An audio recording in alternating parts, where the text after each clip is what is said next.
Get ready to hear the truth about America on a show that's not immune to the facts with your host, Dan Bongino. Cringe. Yes, cringe again. Cringe, triple exclamation points. I'm sorry, but Joe Biden's speech last night was a disaster. An apocalyptic disaster.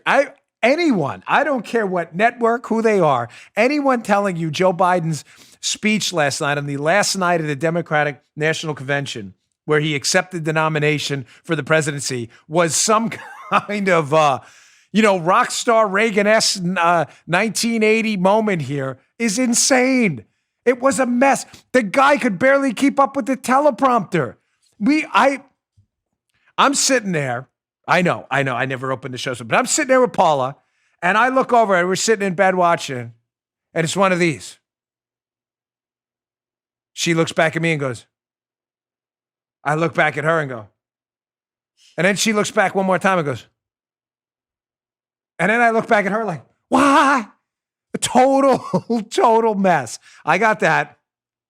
I've got California turning rapidly into North Korea.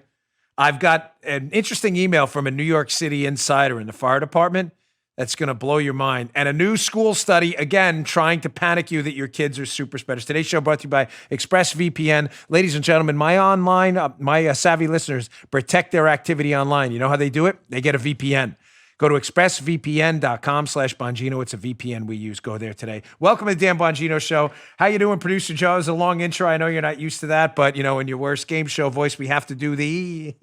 Well, it's Friday. Yeah. Last Friday, we were up in Attila's gym. Go support those guys, too. So Joe got an online. If you haven't watched the show, you get to see Joe actually doing it in person. All right, we got a loaded show. A lot on the disaster at the DNC yesterday, so let's get right to it. Today's show brought to you by friends at FitBod. You new to the gym, or you've been lifting and exercising for years? Well, it's hard to find the right workout program and stick to it, no matter how much experience you have. It is. I have people still, jacked up guys in the gym asking me, hey, what do you do working out? I'm like, you don't know? You look pretty good yourself. They don't. If you've gone to a gym without a plan, it's overwhelming. You see the weight room, you don't know what to do, you don't know how to use the machines. We've all had that experience. Even me. I go to this local gym, they have some complicated equipment. Even I can't figure it out. I've been lifting for 30 years. Even with a trainer, it can be hard to know if you're pushing yourself too much or not enough. But with FitBod, you get a truly personalized fitness program that adapts as you go. This is the new go-to in the Bongino household. FitBod's a smart fitness app, takes all the guesswork out of planning your workouts. Its algorithm factors in your goals, experience level, equipment, workout duration, and muscle recovery to craft the perfect total body workout program for you. With each workout, the app learns your abilities and plans workouts designed to maximize your specific results. And by cycling new exercises into the mix, FitBod keeps your workouts fun and fresh and challenging. It's important. You don't want to keep doing the same thing. You're going to stop growing. Your body gets used to it. My wife absolutely loves it. We use it in this house. There's a screenshot of hers right there. And the great part about FitBod is when you're using the app, you don't know when exercise, they have a little video showing you how to use it. It's terrific. Huge favorite of both Paula and me. It combines the knowledge of fitness pros with powerful machine learning algorithms that give you a workout and maximizes your results. Tailored to you for your unique body experience and environment. No equipment, don't even worry about it. FitBod has body weight routines for you to get fit at home. It integrates with other fitness and health apps like Apple Health, Fitbit, and Strava.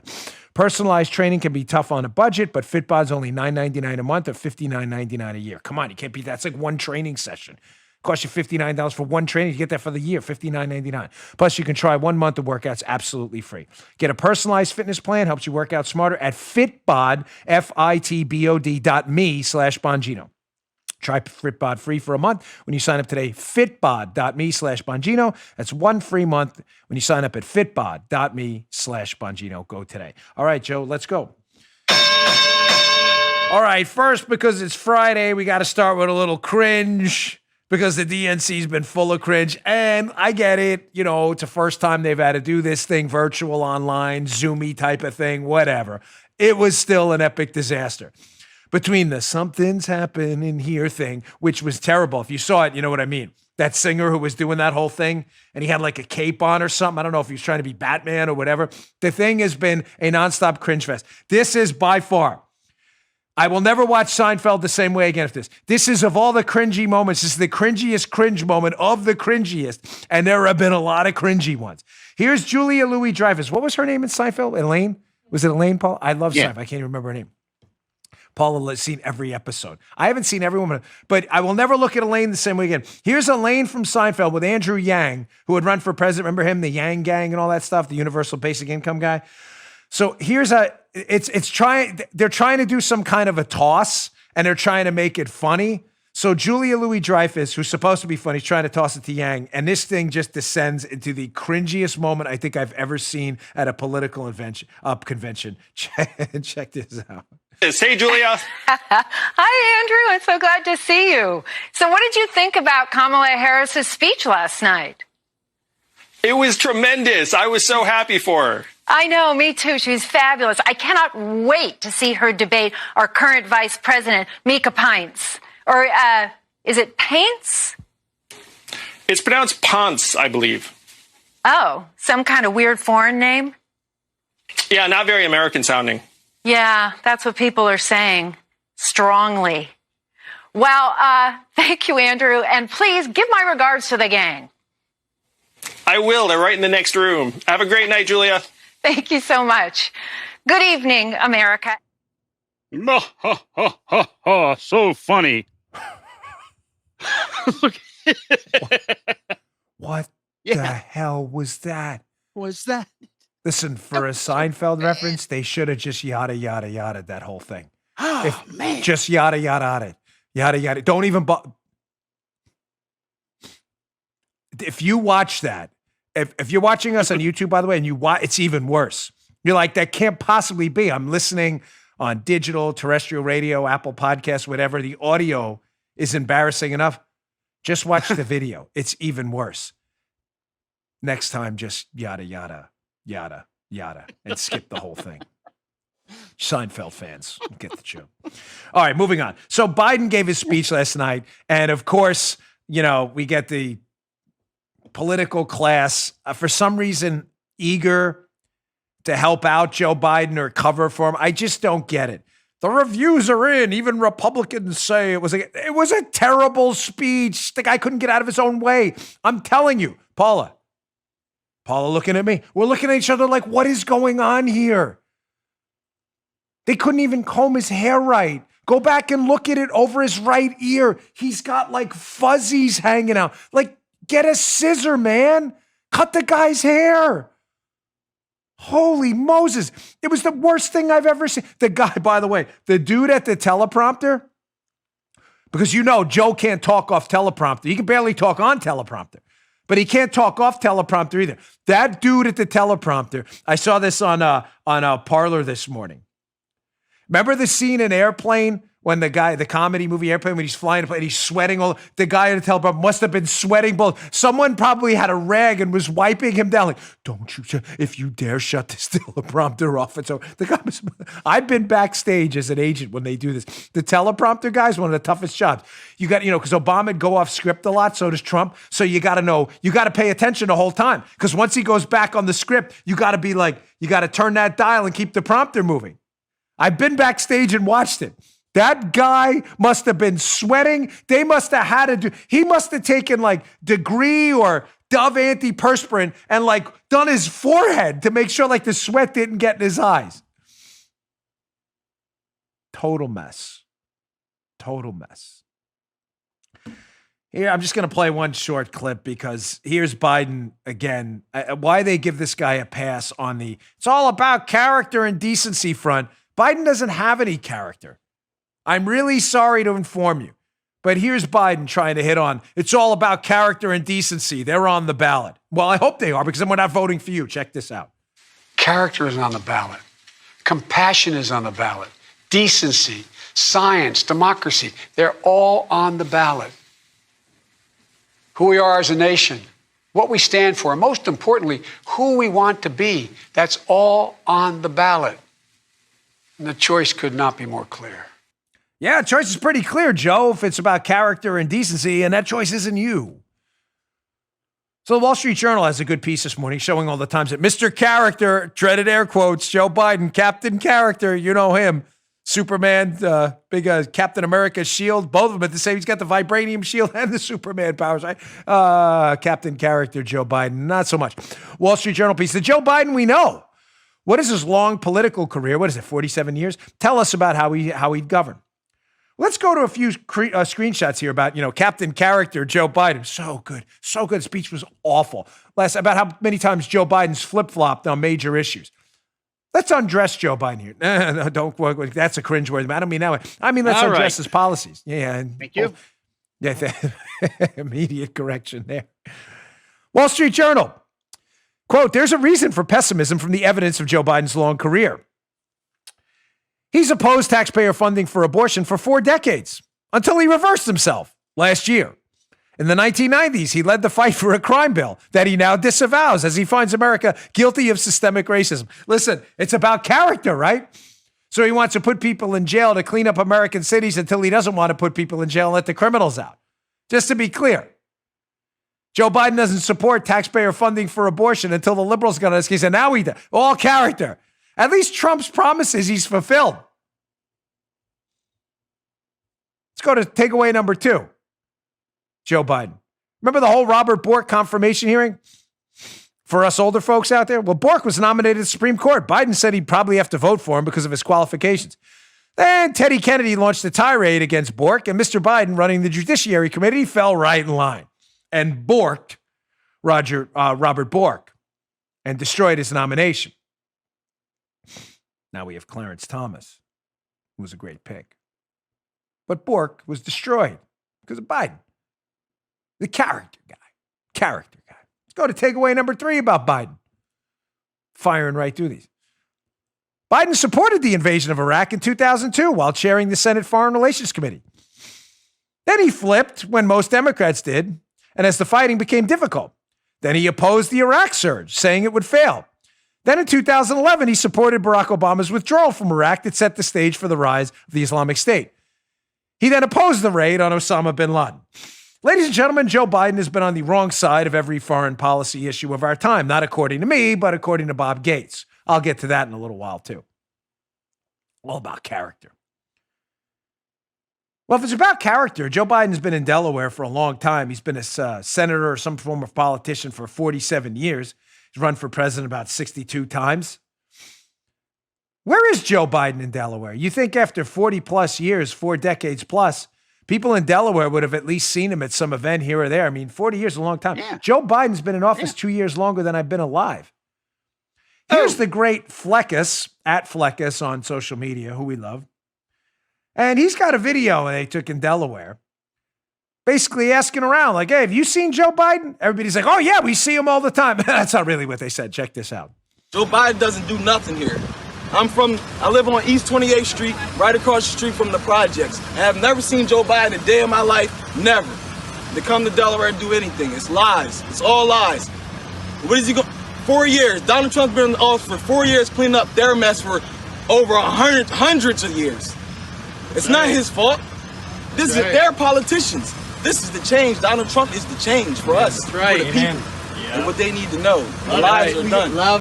By the way, that gentleman happens to be black, which is irrelevant to conservatives that don't judge people by the melanin component of their skin, but matters a whole lot to liberals where it's everything. Now, listen, because he hasn't seen Joe Biden is not necessarily a full indictment, to be fair. But interesting that this Delaware resident, again, who happens to be black, remember, that only matters to liberals because that determines everything if you're a liberal. It means nothing if you're a conservative because we care about who you are, not the melanin component of your skin. I know that's hard for liberals. You get your arms around, but that's not the way we think, right? That matters to them. And it's interesting. This guy's, he doesn't seem to have any love for Joe Biden at all. Never seen him, never done a darn thing for Delaware. His words, not mine. Biden's a train wreck. He's an incompetent train wreck who has enriched his family with shady deals with foreign governments who are enemies of the United States. And then the point man for the Obama administration on Ukraine had a prosecutor fired who was investigating the company his son worked for these shady deals. He has flip-flopped. He has lied. He is a known plagiarist. And worst part of all is all of that stuff's not going to matter because he doesn't even remember any of it because he's losing his cognitive capabilities to even determine where he is every day. Yet the media continues to cover for him. I saw it last night. Biden got up and knocked it out of the park. No, It was a mess. Just because Biden didn't collapse, thankfully, in the middle of the speech does not make it some kind of transformative moment in the nation's body politic. It was a terrible speech, delivered in a terrible, awful tone. He could barely keep up with the prompter. This is an amazing montage. It's worth your time. This is from our friends at the Media Research Center, Newsbusters, they have really terrific content. This montage on their site's about 2 minutes. We cut out about 10, 20 seconds for the sake of time for the show. This is a devastating montage of all of Biden's atrocious gaffes, from his racial gaffes to his documented lies. And I want you to listen to the media afterwards covering every single time Joe Biden has screwed up massively. Check this out. First mainstream African American who is articulate and bright and clean and a nice-looking guy.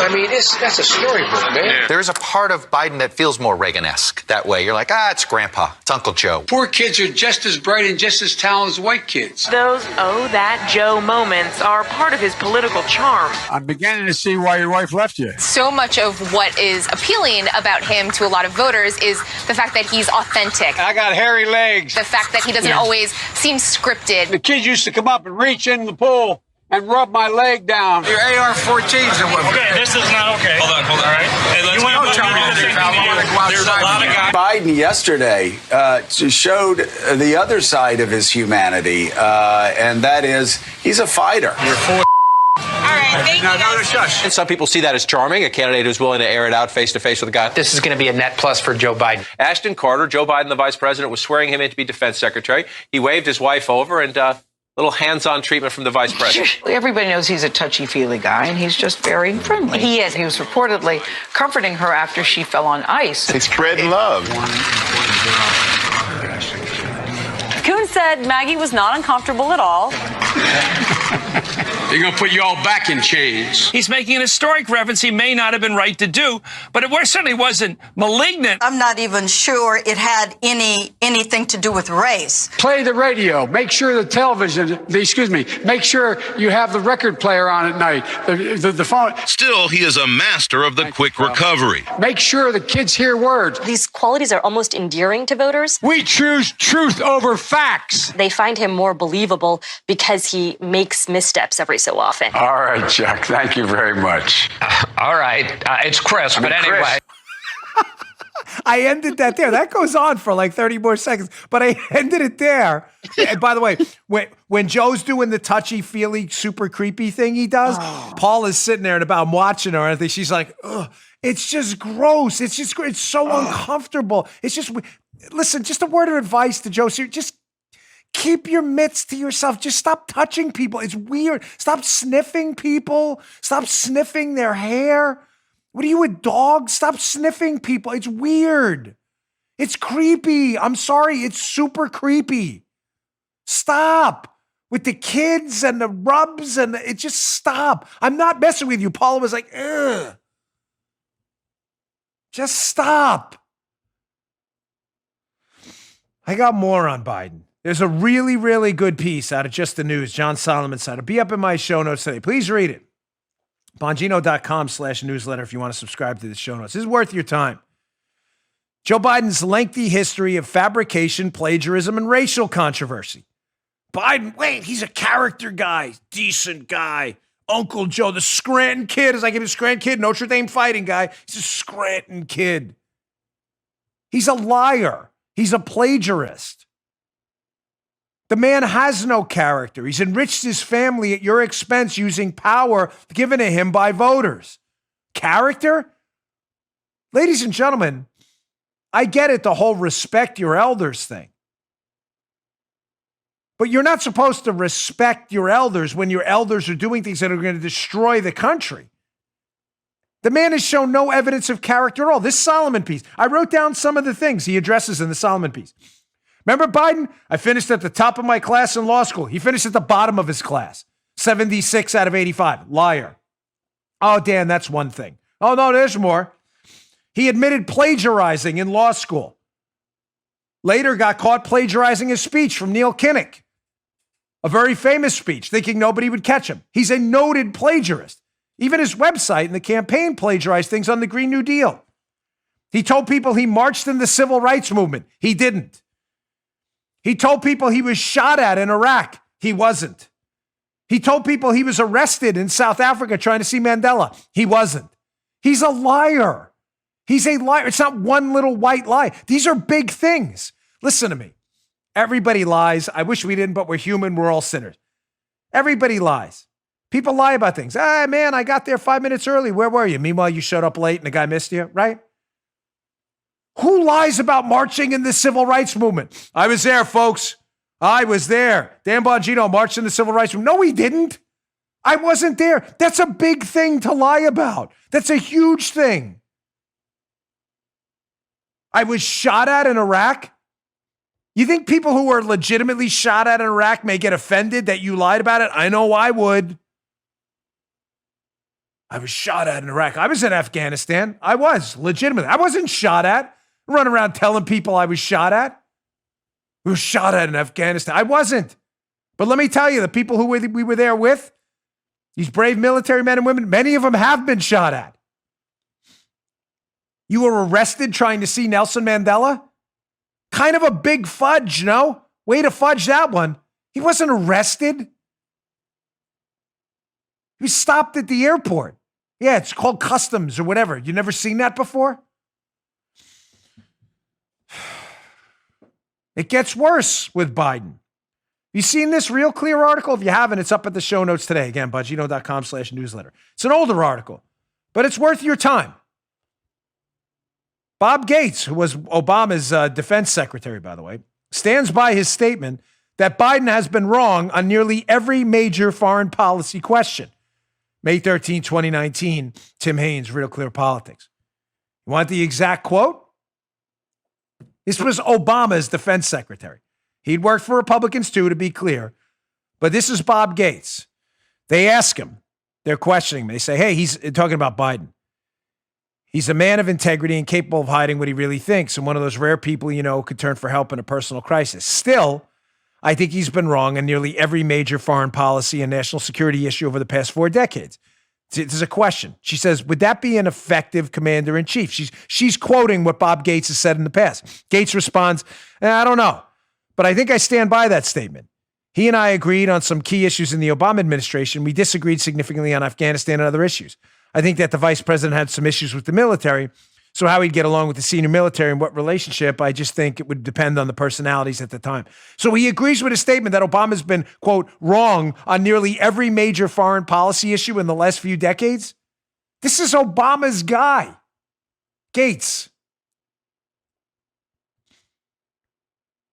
Folks, the apocalypse coming if this guy is elected, Biden. I'm genuinely fearful about what'll happen. These are some of the supporters he has, by the way. This is a video from Ashley St. Clair, does some work, I believe, for Turning Point. That's a good video on her Twitter feed. Check this out. This is her at a rally. There's a bunch of Trump supporters, and there's one Biden guy walking by with a sign. There's a whole boatload, and there's something interesting on the sign. Check this speech for itself. Thank you. We're glad you're here. You must support riding. You support riding. You support people getting burned out of their homes.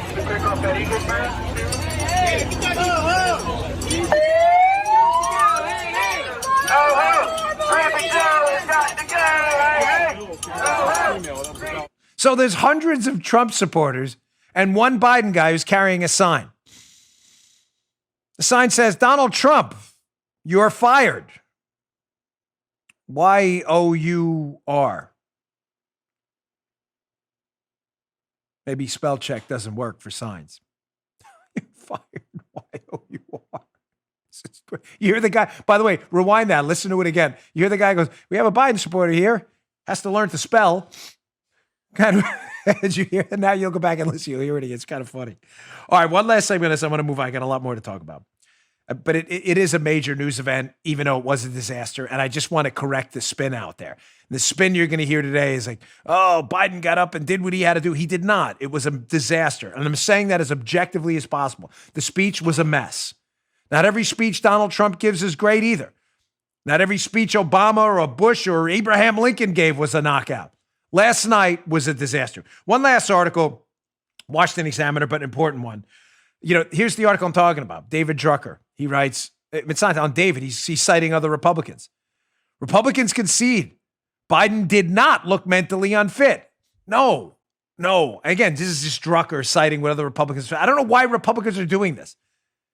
You saw what I saw. He did look mentally unfit. Did you watch the same speech? Listen, I wanted to get Paula on the show today. I don't know what you guys think of the idea. You can email us, but I wanted to pull up a guest seat because she had the best analysis last night. Her analysis was this. She looked at me like, what is going on here? And I'm like, you need to, because I'm obviously a partisan. She's sitting there in the background. I'm obviously a partisan. I try to be objective, but it's hard. She's not as partisan as I am and can view things from a non-political lens because it's not her life like it is mine. And she looked at me like, this is really awful. I'm like, good, you need to do the show tomorrow. We'll turn the segment over. What do you mean? We'll do a Paula segment once a week. How would that be great? Right? Sit around, come on in, Paula. It'd be great. It was terrible. I'm really sorry. It was awful. All right, moving on to, before we get to, let me get to my second sponsor. But California rapidly descending into North Korea. You ever see those satellite pictures of North Korea where the lights are out at night? They could show you satellite pictures of North Korea and California. You wouldn't even know the difference if you didn't have a map in front of you. Unbelievable. Folks, today's show brought to you by our friends at Simply Safe. Here's the thing about home security companies. Most trap you with high prices, tricky contracts, and really terrible customer support. There are a lot of options out there, but there's only one no-brainer. That's Simply Safe. We have Simply Safe. It is a security blanket for our entire house. We have cameras from them. We have sensors on the windows and doors. Super easy to put together. Paula put it up. Took her about an hour to do the whole house. It was that simple. Simply Safe has everything you need to protect your home. What are you laughing at? I know. I was sleeping while she did it. I woke up. I'm like, we have an alarm system already? She's like, yeah, just download the app. It was that simple. They have everything you need, none of the drawbacks of traditional home security. It's got an arsenal of sensors and cameras that blanket every room, window, and door, tailored specifically for your home. Professional monitoring keeps watch day and night. They can send the police, fire, or medical if there's any emergency. You can set up yourself in under an hour. I was sleeping while it happened. That's how quick it went down. Like that. Just peel and stick the sensors exactly where you need them. No technician needed. There's no contract, no pushy sales guys, no hidden fees, no fine print. It all starts for how much? $15 a month. That's right. That's it. I'm not the only one who thinks Simply Safe is great. U.S. News and World Report named it the best, it's a quote, best overall home security of 2020. They weren't kidding. Try Simply Safe today at simplysafe.com/Dan Bongino. Get that right. You get free shipping and a 60-day risk-free trial. There's nothing to lose for you. Go today. Simply Safe, that's SIMPLI. Simplysafe.com/Dan Bongino. Simplysafe.com/Dan Bongino. Go today. So California continues to descend into North Korean-like madness. Folks, when are you going to have enough there? When are you going to have enough? I love California. I do.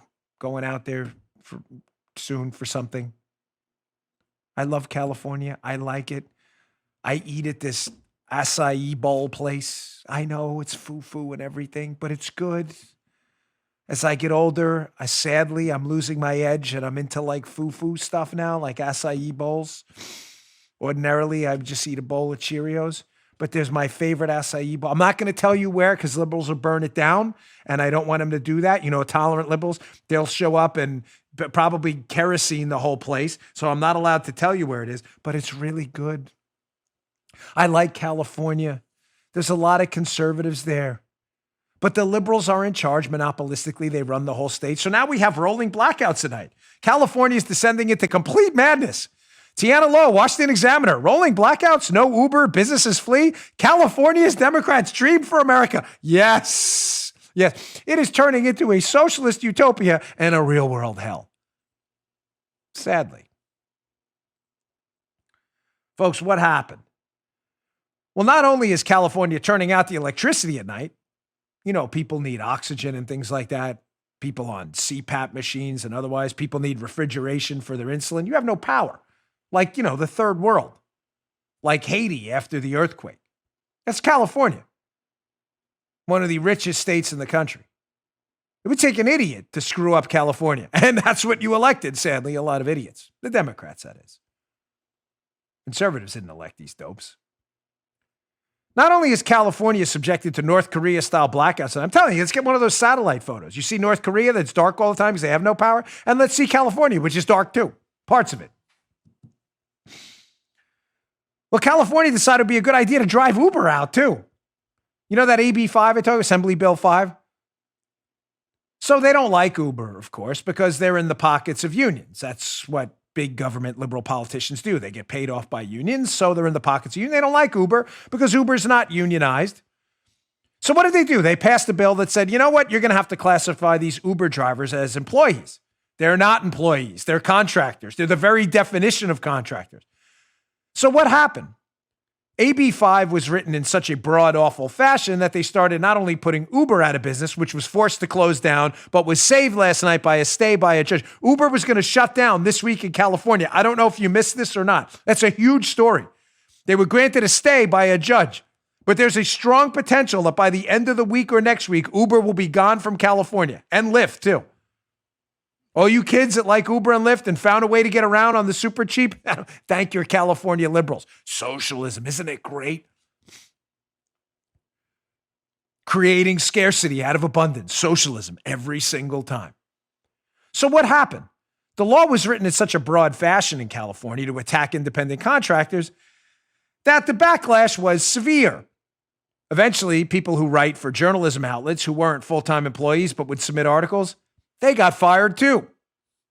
Who else got fired? Independent artists, musicians and such. Some of the people who vote for Democrats, where I still can't figure that out. Why? Because they'd show up, and in a gig economy, they'd show up at a club and do a gig. They're not an employee of the club. They're not a bartender. They're not a bouncer. They're not a waiter or a server or a runner. They're just a gig that shows up to perform their gig in the gig economy. Well, they got canned too. Who else got canned? A bunch of Uber and Lyft drivers, again, who could not be classified as full-time employees, many who happen to be younger, working in the gig economy, and would happen to vote for Democrats. Look at this piece by Tiana Lowe. Quote, California's power is not as carbon efficient as clean nuclear energy, nor is it as cheap as traditional mass fossil fuels. If you're looking to drink your problems away, though, at a favorite dive bar, because you have no power, of course, well, too bad. Governor Newsom shut the indoor dining rooms, too. This is his socialist utopia they live in. If you want to sit on a patio, you have to seek out the establishments that survived the state shutdown. Soon enough, you might be better off just binging in your basement as the California machine is mobilized to abolish the ride-sharing apps that revolutionized the state, so you can't even get away from your home using a ride-share app and go visit your friends because there aren't going to be any. I was trying to take a note of some of the special things California has shown us in the United States through their model of socialism and Democrat monopolies. So we have rolling blackouts, shuttered restaurants, evacuating businesses, confiscatory taxes, rampant homelessness, defecation maps in San Francisco so you can avoid defecation. Not a joke. Wish it was. Not a joke. Defecation maps. Don't go here. You can avoid the defecation in the streets. And we have revolutionary ride-sharing apps being shut down so you can go back to the old model of getting around. Your two dogs. Feet. Good luck with that. Hope you're having fun, Libs. Nice job. How do we deal with these idiots? All right, here's kind of an interesting article about the lib meltdown happening. Washington Examiner. Liberals are melting down because Trump did the greatest troll of all time with the media. What did he do? He bought the masthead of the Washington Post. Did you see this? Did you catch this one? Washington Examiner. Emotional breakdowns after Trump ads appear on the Washington Post website. Beckett Adams, Washington Examiner. What happened? This is great. The Trump team bought an ad on the Washington Post masthead. So when you went to their website, it auto-played. Ladies and gentlemen, liberals went into a tier 1 full-level apocalyptic meltdown. They couldn't take it that they went to their home base, the Washington Post, and when they went there, the masthead was dominated by the Trump campaign on autopay. Look at some of these tweets. Here's Jeff Jarvis. Here's a blue check mark lib. No, Washington Post. No, no, no. How dare you? Were these pieces of silver worth the price of your soul? And it's a screenshot of the masthead with the Trump article. Joe Biden, radical leftist. Here's another woman, Anita Zelina, losing her mind. It's way worse when you are not logged in. It opens up to an autoplay, full-page video interstitial that only has a tiny scroll to Washington Post footer. Genius move. Nobody trolls the left better than the Trump campaign. Nobody. Genius. All right, just a little bit of light humor until we get onto some serious stuff. All right, I'm going to get to my third sponsor, but I've got an email I got from a fire department New York City official. I'm obviously not going to say who, rank, or anything like that. But it's fascinating what's going on there. I'll make it quick, but it's worth your time. Stay tuned. All right, today's show also brought to you by our friends at We the People Holsters. Listen, if COVID wasn't warning enough, the last 2 weeks have reminded us all why there's a Second Amendment. If the left succeeds in defunding the police, there might not be anyone there to help you. God forbid there's an emergency. You need to be properly trained, ladies and gentlemen, with your firearm. Safety and proficiency matter. And the first step to safety with your firearm is a proper holster that fits your firearm perfectly and with precision. And those holsters are We the People holsters. They're custom designed to fit your firearm perfectly. They're made right here in the USA. They're not made in the Chaz, not made in the Chop. They're made right here by patriotic Americans. They have thousands of options to choose from, plus an amazing selection of printed holsters. Their proprietary clip design allows you to easily adjust the cant and the ride of the holster, not like those one-size-fits-all in the waistband holsters that just destroy your hip. You hate those, don't you? That's not you can adjust these We the People holsters, the cant and the ride. Fits comfortably and securely at all times. Support American companies like We the People holsters. Go to wethepeopleholsters.com/Dan today to get yours. Every holster ships free, comes with a lifetime guarantee. Get an additional 10% off with the offer code Dan. Satisfaction's guaranteed. If it's not a perfect fit, send it back for a total refund. Go to wethepeopleholsters.com/Dan, wethepeopleholsters.com/Dan. These are some of the best holsters in the business. You're really going to love it. I've had mine for about 4 years now. wethepeopleholsters.com/Dan. Really great. Check out their designs. All right. So I got an email last night from a person in the fire department in New York City, and it was disturbing. And he said, listen, what's going on here is really, really awful. Again, this is the reason I'm putting this after the California story is because New York is not far behind California in enacting a socialist utopia and a real world hell. So Mayor de Blasio, easily the worst mayor in the history of New York City, one of the worst in the history of the country, I might add, has spent the city into absolute bankruptcy. They're running out of money, and they're running out of money fast because de Blasio wants a socialist paradise. He's been spending money on failed social programs, his wife's pet projects. I have an article at Bongino.com. He has spent the taxpayer base's money of New York City into oblivion, and they are, ladies and gentlemen, they are running out of money. They can't print it. There's no New York City currency. There's only Federal Reserve notes. Whereas the federal government, through their Federal Reserve, can print its way out of a disaster and create another disaster as a result. New York City doesn't have that. They don't have the money. There's no money. So this person sent me an email, and in the email he said that New York City's threatening mass demotions of fire department officials, the closure of firehouses, the temporary brownout at night of other firehouses, maybe upwards of 20 firehouses closing, and that they're doing it as a worst-case scenario to extort the federal government to bail out New York City. Ladies and gentlemen, think about this. If you live in one of these neighborhoods and there's a fire or a medical emergency and you don't have that firehouse close by and they shut that down, these are literally life and death decisions being made because Bill de Blasio is trying to extort the federal government out of more money. Instead of sitting down with the books, however ugly they may be in New York, and prioritizing and triaging your needs like any business would have to do right now. Government's not a business. That's the problem. Thank you. Sitting down and saying, what do we have and what do we need? De Blasio doesn't want to do it. So they're threatening to shut down emergency services in your neighborhood. No question, these are emergency services. That's some joke. This is the real deal. They're threatening to do it hoping to turn the public against the federal government because de Blasio can't manage his money. This is really happening right now.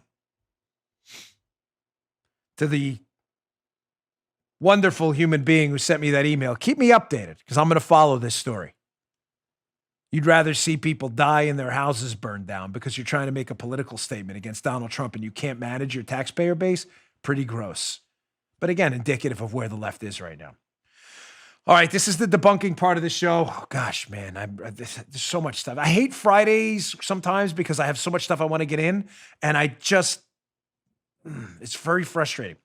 So some of you heard about the story yesterday on the show about Steve Bannon, former advisor to President Trump, who was arrested on charges, still allegations again, that they defrauded people through this We Build the Wall. Remember that? It was a private entity that did a GoFundMe to raise money to build sections of the wall.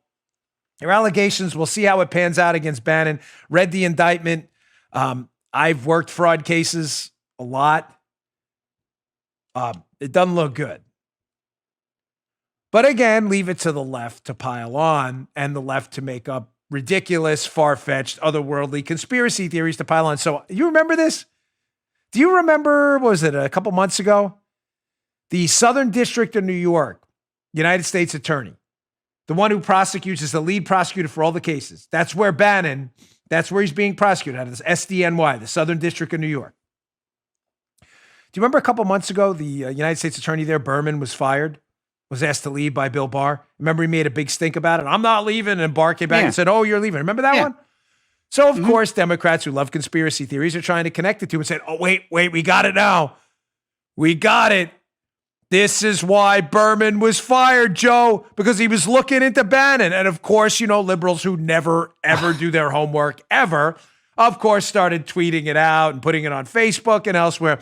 This is it. Conspiracy theory. This is after the PP hoax and the post office hoax, which is getting dismantled right now, by the way.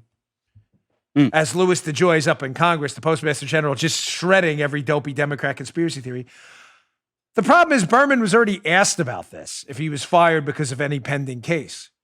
So you would think the Democrats' conspiracy theory that Berman was fired because they knew Bannon was going to be arrested, that Berman would be the one to say that. Hey, I think I'm being fired because we're looking at the Trump people. Did he say that? Well, of course he didn't. We have the actual testimony. No. Hat tip the Oversight Committee who tweeted this out in their account. Here's what Berman actually said when he was canned. Berman testified the Attorney General did not mention any specific witnesses, defendants, or cases as reasons for why he was being asked to resign as the U.S. Attorney. Here's the question they asked him. Did the Attorney General did not raise any pending cases with you, did he? Berman, no. Another question. Was there any discussion of any particular witness that was appearing before the Southern District, whether it was in the Epstein case or anything like that? There was no discussion of any witness. Okay, can we debunk that one? Bed, covers, can we put that baby to bed? Of course we can't because Democrats don't do facts. But again, as a listener reminded me yesterday, and thank you for the really kind email. She said, Dan, sometimes you have to remind people when you're pointing out all the media malfeasance and the blue checkmark liberal brigade's nonsense and conspiracy theories. Sometimes you have to remind them about why you're here. And she said in caps at the end, because you can find the truth here. Thank you. I forget that sometimes. I appreciate that. That email meant a lot to me.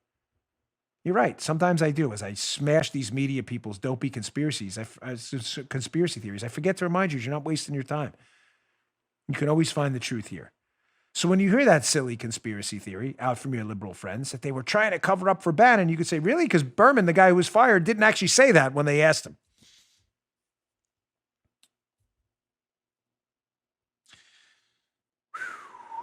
All right, let me get to my final sponsor, and I got a couple more stories. We're getting to no matter what. That'll look. I write 2 pages. Sometimes I got to write them. Today's show also sponsored by a friend at Helix. Helix, you know I love Helix, ladies and gentlemen, because I sleep on it every single night. Helix Sleep makes personalized mattresses for you right here in America, shipped straight to your door with free no-contact delivery, free returns, and a 100-night sleep trial. To choose a mattress, here's what you do.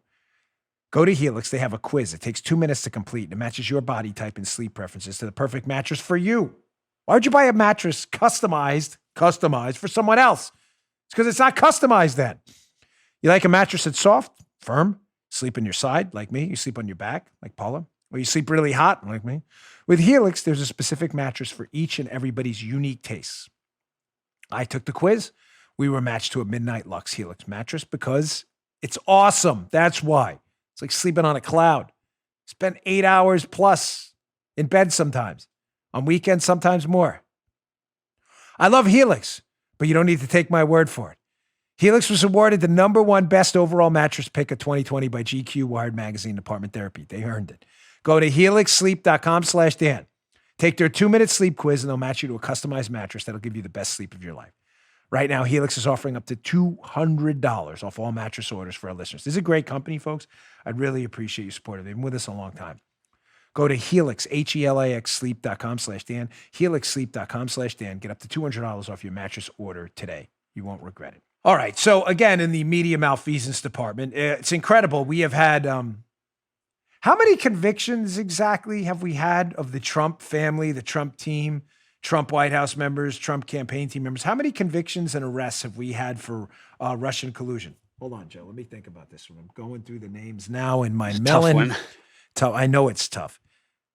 I'm going to give you my answer and tell me if you think I'm right about it. It's a big 0, a donut. These are my gripper thingies I do before the show. These are pretty good, by the way. Not a sponsor, by the way, but these are really good. And then they have the gripper thingy like this, where you can like expand your, so you get the backside of your forearm too. But that's a big donut, a 0. We've had no people arrested for, Joe, do you remember any? Just checking. No, Let me probe that melon of yours. Yeah, I am right. Thank you very much. 0. Just checking. Yeah. Paul, have we had any? Paula, I'm just getting a 3. Paula is shaking her head no. We have had exactly 0 arrests of the Trump team members or anyone associated with Trump at all for collusion. We have, however, had multiple FBI firings. We have had charges levied against people. And now we have the first guilty plea of an FBI employee for, yes, lying about the spying operation on Trump, lying about an official piece of evidence to spy on Trump. Washington Examiner, FBI lawyer Kevin Kleinsmith pleads guilty in Durham investigation. Why do I bring that up? Because you're not hearing about it anywhere in the media, because the media has chosen to sideline the story after 3 years of relentless promotion of the PP tape hoax. 4 years now, you've heard nothing, right? No arrests, 0 for collusion. Yet we have had arrests and now guilty pleas for FBI spying on President Trump and the manipulation of evidence. Fascinating, isn't it? Here's another story that's getting sidelined too that you haven't heard about. That's pretty darn big. The Daily Caller, Chuck Ross, who's really done some spectacular work. Huge hat tip. I don't know Chuck, never met him, but his work has really been on Spygate. Incredible. Ex-State Department official destroyed records at the request of Christopher Steele. You heard about this one in the mainstream media, right? Remember this one the other night? No, you haven't? Of course you haven't. You heard about it here because as that listener reminded me, here's where you get the truth. So this just came out recently. What, a State Department official was destroying email? Quote from Chuck Ross's piece. A former State Department official told the Senate Intel Committee he destroyed records in January of 2017 at the request of former British spy Christopher Steele, according to a report released on Tuesday. Really? Wow, that's interesting. I'm sure we've heard that everywhere. Fascinating when he did that. Can you go back to that clip a minute? So Jonathan Weiner, who we know was dealing with Clinton surrogates, and Christopher Steele, who put together the PP hoax dossier. Remember him, Steele? That Christopher Steele asked him to destroy records in January of 2017? You would think that would be a big story, no? A State Department official is dealing with a former British spy working for Team Hillary to put together a dossier we know is fake. The State Department official who's working with that former spy working for Hillary was asked by that former spy to destroy records in January of 2017. You would think that would be a huge revelation, no? You haven't heard much about it. I wonder why. Well, what happened in January of 20, excuse me, go back to that Daily Caller piece again. It's really important. I want to make sure we are absolutely precise on this because this is going to spin your wheels big time. January, I think I said July. He destroyed records in January of 2017. Remember that. What happened in January of 2017? That a State Department official was asked to destroy records. Remember that Oval Office meeting?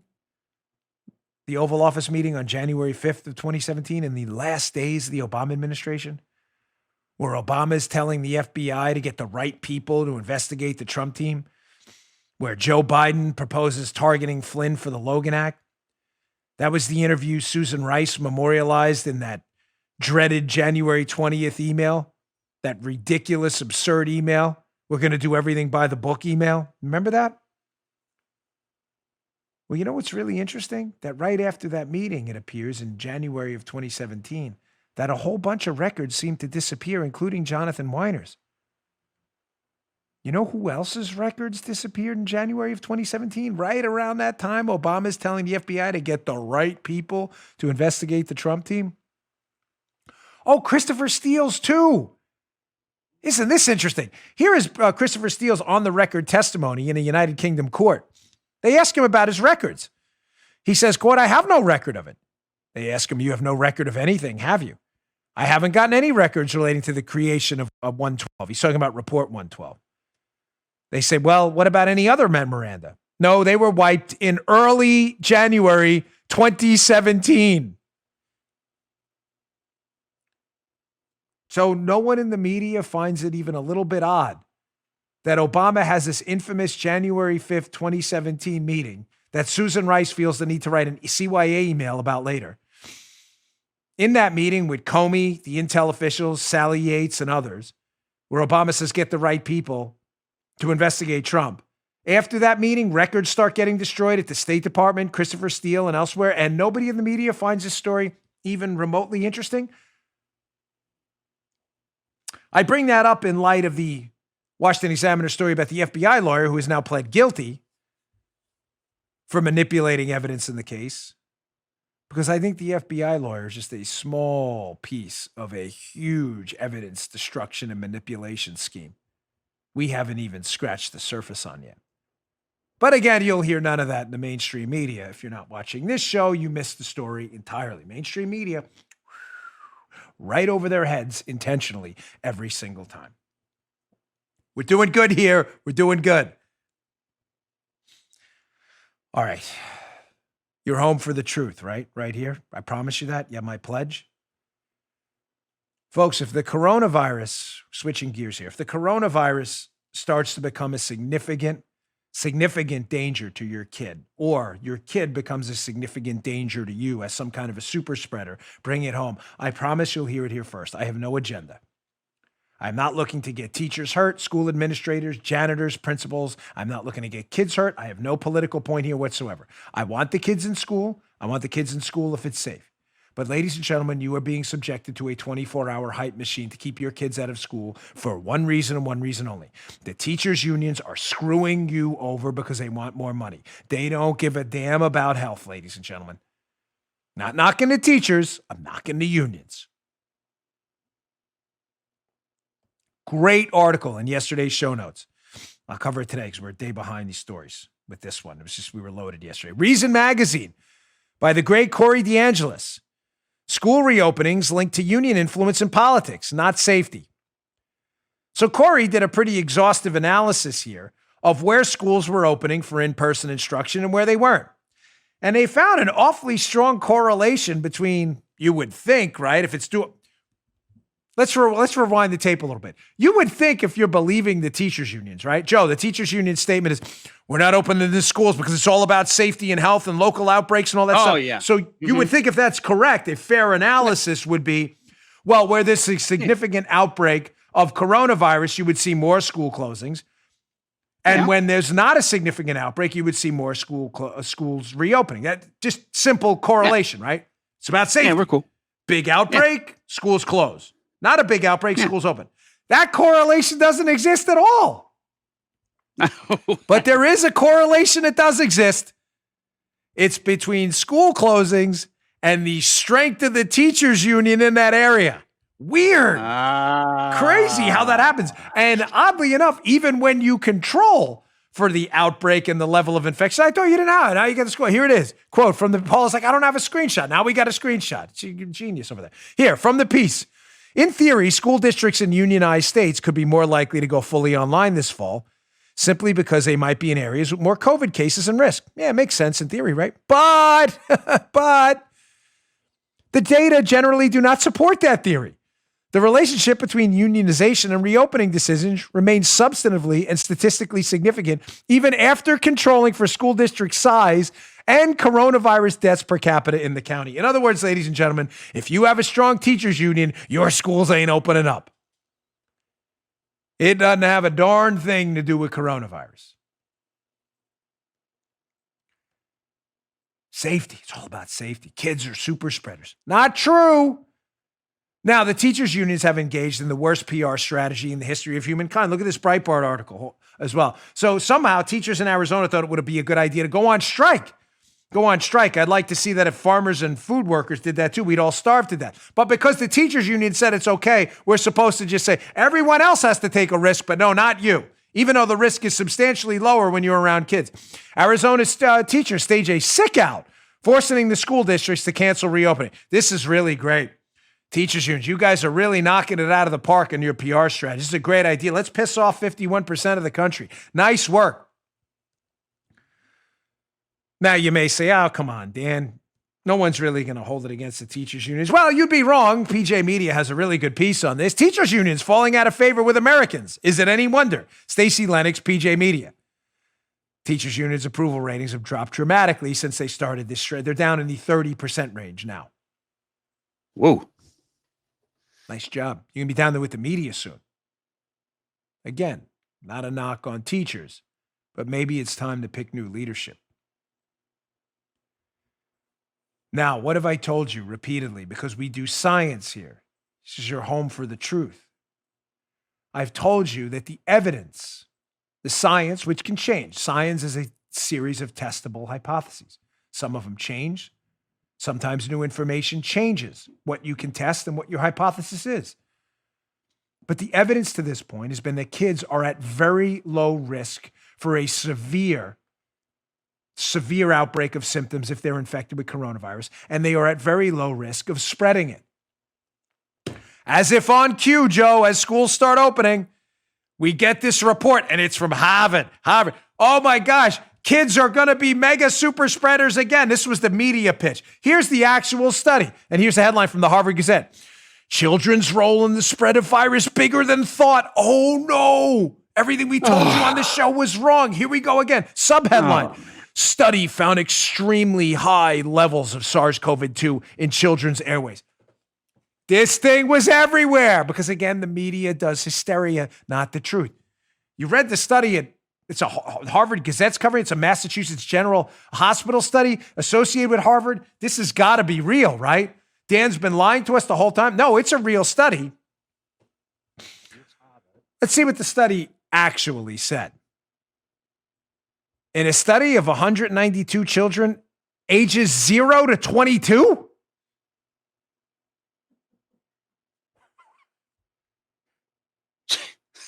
Can you come back?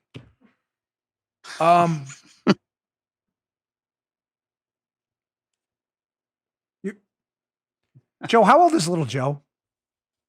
I think he's 22 now. Yeah. 20. Do you consider him your young child? He's a Marine. He's a leatherneck, Semper Fi Marine. He's a man. I'm reasonably. He was a man 4 years ago. He's a grown-up. Yes.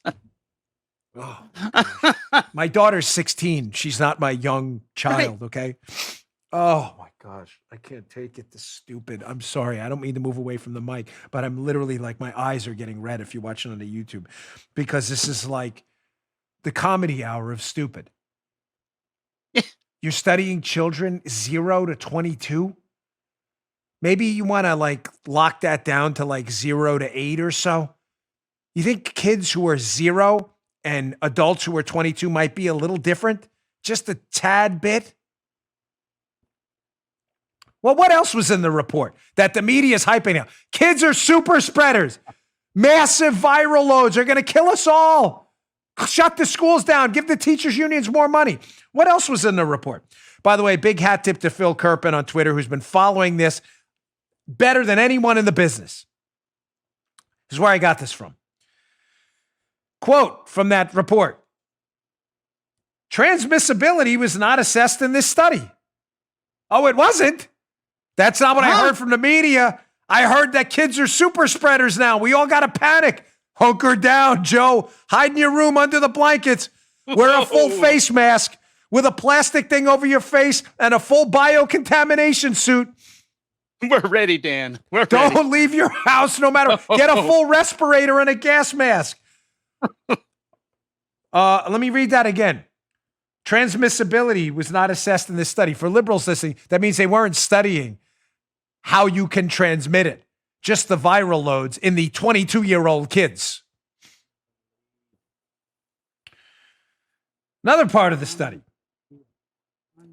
In order to make it seem again that the viral load in children was substantially higher than it is in adults, that was their conclusion. What did they study? They studied children, air quotes, 0 to 22. They studied them on infection day 0 to infection day 2 and compared them to adults at day 7 plus. Well, why would you do that? Well, you do that to get a hysterical headline about the viral load of children being substantially higher than adults. Of course it is. They're at the beginning stages of an infection, 0 to 2, while the adults you studied were at 7 plus when they're beating the thing down. I'm just asking, why'd you do that? Maybe to create a hysterical headline again that children's viral load, they're super spreaders. They are, because that's not exactly what you studied. Transmissibility was not assessed in this study on these 22-year-old children, the preschool 22-year-olds. Now, you may say, because again, the media is hyping this thing, you can't send the kids back to school. Super spreaders. 22-year-old preschoolers are spreading this thing everywhere. Stop the insanity now. Shut the schools down. Give us more money. You may say, gosh, at least they did this study on like millions of kids who went back to school, right? How many kids exactly did they test that were asymptomatic but had a high viral load and tested positive for coronavirus? Millions? 100,000? 10,000? All right, 500? That's a decent sample size, right? 3. 3 what, Dan? 3,000? No, 3! What? Like 1, 2, 3. 3. There were 3 kids who were asymptomatically positive. 3. So just to be clear, because you'll hear about the Massachusetts General Study. You'll hear about super spreaders, 22-year-old preschoolers are killing everyone. They were not kids. Many of them were 22-year-olds. They didn't study transmission or how infectious it was. They studied viral loads, and they compared it to adults who were already getting over the virus. And they found exactly 3 kids to study. Now, if you know anything about basic statistics, which most liberals don't, and media people definitely, I mean, that's why they're in the media, because they're not smart. I mean, you know, they'd have a real job otherwise.